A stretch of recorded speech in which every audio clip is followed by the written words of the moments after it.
எல்லாரும் சாப்பிட்டுக்கிட்டு இருக்கப்ப ராமச்சந்திரன் சொல்றாரு, கண்மணி பேர்ல ஒரு கடை ஆரம்பிக்கலான்னு முடிவு பண்ணியிருந்தோம். புஷ்பா சொல்றாங்க பரிமாறிக்கிட்டு, நீங்க 2 பேருமே இந்த பூஜையில கலந்துக்கணும். வீரா சொல்றாங்க, நாளைக்கு எனக்கு ஒரு முக்கியமான மீட்டிங் இருக்கு.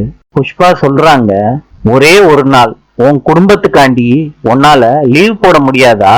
மனசுக்குள்ள நினைக்கிறாங்க, நான் உன்னை ஹவுஸ் அரெஸ்ட் பண்ணி உன் வேலையவே காலி பண்றேன் பாருன்னு புஷ்பா மனசுக்குள்ள நினைச்சுக்கிட்டு சொல்றாங்க வீரா கிட்ட.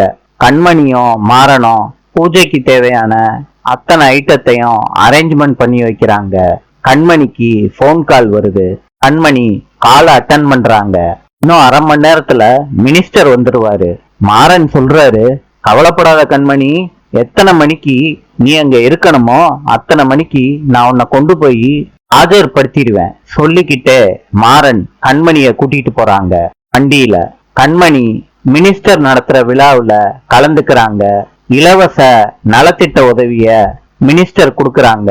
வள்ளி கேக்குறாங்க, மாறா, வீரா வீட்ல இல்ல. மாறன் சொல்றாரு, வீரா வீட்லதான் இருக்கா.